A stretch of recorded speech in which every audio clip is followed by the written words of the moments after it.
مشرکین مکہ نے اپنے حلال اور طیب مال کے ساتھ بیت اللہ کی دیواریں بھی کھڑی کی، بیت اللہ کے چھت کو بھی قائم کیا. پھر اس کے بعد میرے اور آپ کے نبی علیہ السلام 35 سال کی عمر میں ہیں. مکہ میں ایک ایسا موقع بھی آیا کہ بہت سارے قبیلے آپس میں دستوں کا ربا ہوئے.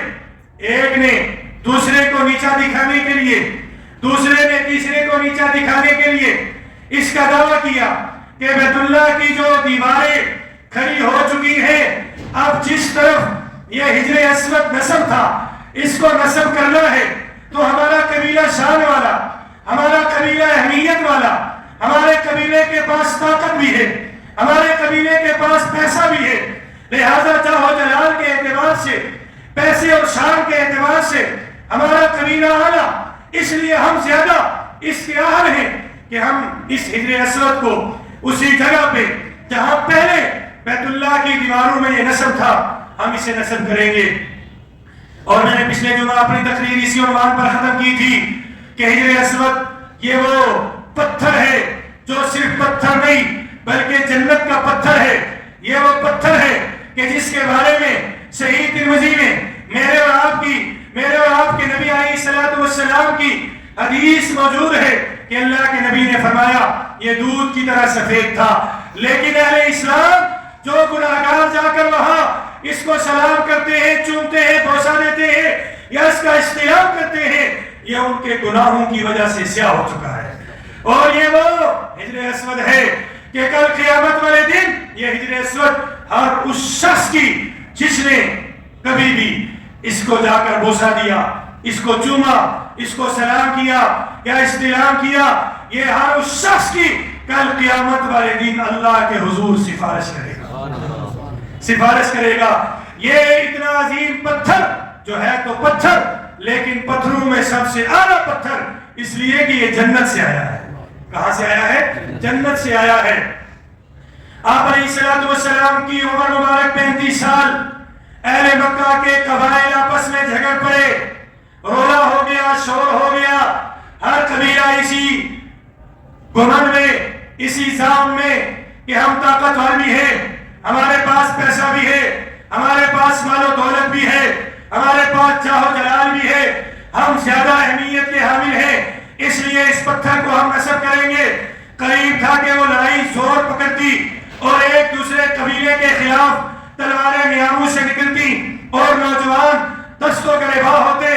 ایک اس وقت کے بوڑھے بزرگ نے کھڑے ہو کر سارے قبائل کے سرداران اور مکہ کے لوگوں کو خاموش کرایا اور پھر اس نے ایک مشورہ دیا اور اس نے یہ کہا میری رائے یہ ہے، جھگڑنے کی بات نہیں، آپس میں دستوں کا ربا ہونے کی بات نہیں.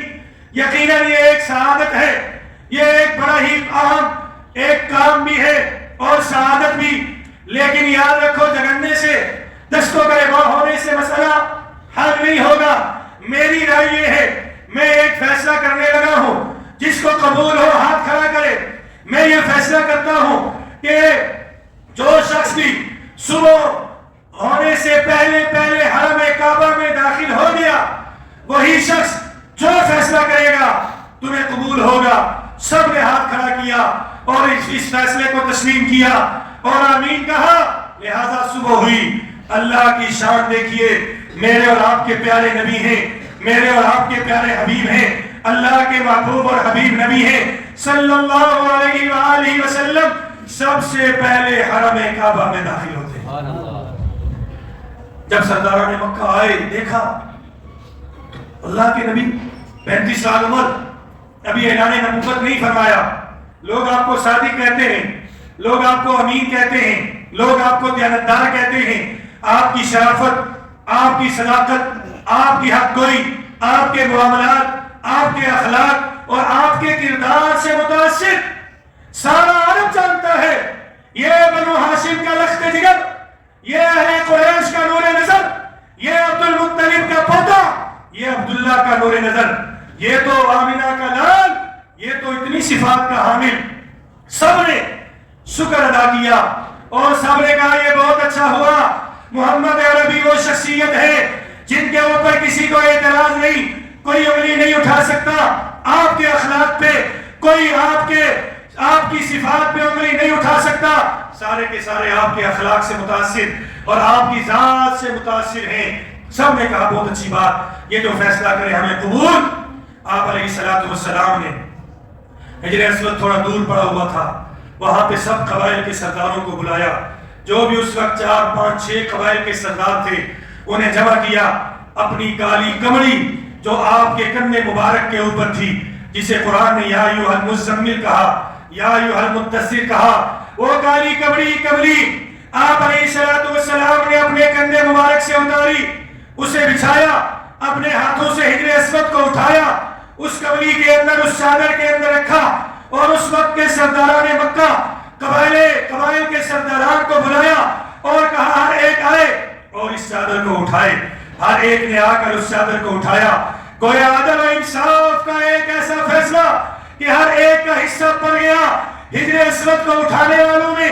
جہاں میرے اور آپ کے نبی کے ہاتھ مبارک لگے، وہاں میرے اور آپ کے نبی کا عدل و انصاف ایسا قائم ہوا کہ تمام سرداران مکہ نے، قبائل کے سردار نے آپ علیہ السلام کی اس چادر مبارک کے کونوں کو پکڑا اور اسے اپنے ہاتھ سے اٹھایا جس میں حجر اسود پڑا ہوا تھا۔ پھر آپ علیہ السلام نے فرمایا اسے لے آؤ، لایا گیا، اور جہاں آج حجر اسود نصب ہے، جو پہلے سے جہاں نصب تھا، وہاں جب وہ لایا گیا، میرے اور آپ کے نبی علیہ السلام نے فرمایا اے سرداران مکہ، قبائل کے سرداروں، اسے اٹھاؤ اور اسے اٹھا کر اونچا کرو۔ سب نے زور سے اسے اونچا کیا۔ پھر وہیں پہ میرے اور آپ کے نبی نے پھر سے اپنے ہاتھوں سے اسے اٹھایا اور اس جگہ پر نصب کر دیا جہاں آج حجر اسود نصب ہے۔ گویا یہ ایک ایسا فیصلہ جو تاریخ میں، احادیث کی کتابوں میں لکھا ہوا ہے کہ بہت سارے قبائل جو اس چھوٹی سی بات پہ آپس میں دست و گریباں ہونے لگے تھے، ایک دوسرے کے خلاف علم جہاد اور جنگ مسلط کرنے لگے تھے، اس کو میرے اور آپ کے نبی کی حکمت، تدبر، عدل، انصاف نے ختم کر دیا۔ زور سے کہیں سبحان اللہ۔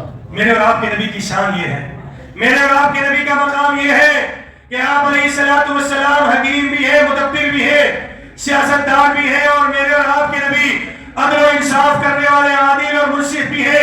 ہر دور میں میرے اور آپ کے نبی نے انصاف قائم کیا، اپنی حکمت اور تدبر کے ساتھ بڑے بڑے فیصلے کیے۔ اللہ اکبر، میں دوسری طرف نکل جاؤں گا۔ خیر، یہ بیت اللہ شریف تعمیر ہوا۔